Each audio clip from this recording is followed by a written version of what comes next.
वाणी पति पत्नी है। रोहन दिल्ली में एक सरकारी विभाग में क्लर्क है, वहीं उनकी पत्नी वाणी गुरुग्राम की एक कंपनी में एचआर है। दोनों की सैलरी उनके बैंक अकाउंट में आती है।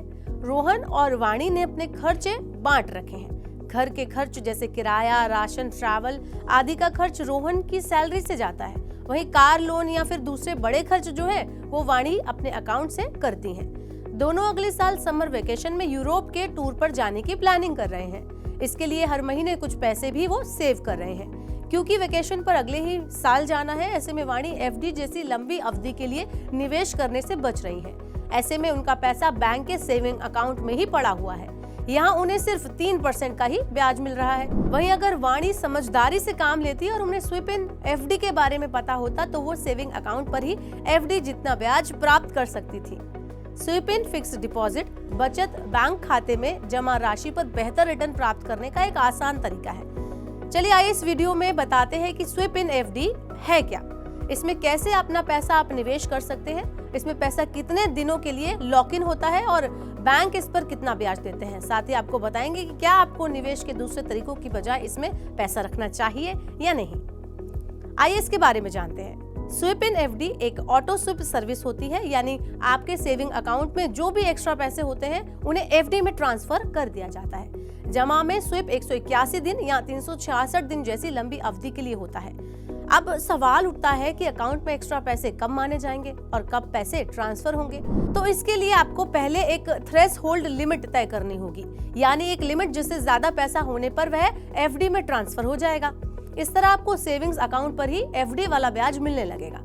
स्वीप इन एफडी में बैंक भी एक मिनिमम एफडी अमाउंट भी तय करते हैं, यानी जब तक थ्रेशोल्ड लिमिट से इतने पैसे ज्यादा नहीं होंगे तब तक पैसे एफडी में ट्रांसफर नहीं होंगे। इसे एक उदाहरण के तौर पर समझते हैं, या कहे कि एक एग्जांपल देकर मैं समझाती हूँ। अगर आपकी थ्रेशोल्ड लिमिट 25,000 रुपए है तो मिनिमम एफडी अमाउंट 5,000 रुपए है, तो बैंक खाते में 30,000 रुपए होने पर उसमें से 5,000 रुपए एफडी में ट्रांसफर हो जाएंगे।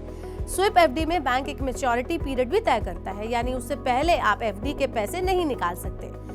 तो इसको ऐसे मान लीजिए कि आपके खाते से 5,000 रुपए एफडी में गए, आपके लिए मिनिमम मैच्योरिटी पीरियड 200 दिन का है, तो 200 दिन से पहले आप वो पैसे वापस नहीं निकाल सकते। यहाँ ध्यान रखने वाली बात यह है कि अगर आप एफडी में स्वीप किए गए पैसों को मैच्योरिटी पीरियड से पहले निकालते हैं तो आम एफडी अकाउंट की तरह आपको 1% तक की पेनल्टी चुकानी होगी। ऐसी स्थिति में, यानी ऐसी सिचुएशन में आप दो तरह के ऑप्शंस चुन सकते हैं। पहला है LIFO, यानी लास्ट इन फर्स्ट आउट, मतलब जो एफडी बाद में बनी है वह पहले टूटेगी। दूसरा FIFO, यानी फर्स्ट इन फर्स्ट आउट, मतलब जो एफडी पहले बनी है वो पहले टूटेगी।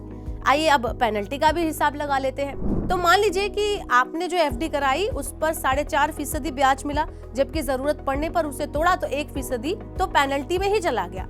इस तरह आपको सिर्फ 3.5% ही ब्याज मिलेगा। ऐसे में देखा जाए तो इस सुविधा में फायदा बहुत ही कम है। अब जान लीजिए कि स्वीप एफडी कब फायदेमंद है। अगर पति पत्नी दोनों कमाते हैं और खर्च एक ही सैलरी से होता है तो आप स्वीप एफडी में लंबी मैच्योरिटी में पैसा रख सकते हैं। वहीं अगर आपको LIFO का विकल्प चुनना चाहिए, ऐसे में अगर आपको कभी भी पैसों की जरूरत पड़ी तो आपकी आखिरी वाली एफडी जो है वो पहले टूटेगी। आखिरी एफडी को बने अभी कुछ ही दिन हुए होंगे तो उस पर आपको कम पेनल्टी लगेगी। लेकिन यहाँ भी एक पेच है, आप जितनी छोटी अवधि की एफडी कराएंगे आपको ब्याज कम मिलेगा। वहीं अगर आप कम से कम 2 महीने की एफडी कराते हैं तो आपको 6% तक का ब्याज मिलेगा। इस तरह अगर आप 2-3 महीने की एफडी करा रहे हैं तभी स्वीप इन एफडी को चुनें, वरना आपको नुकसान होगा।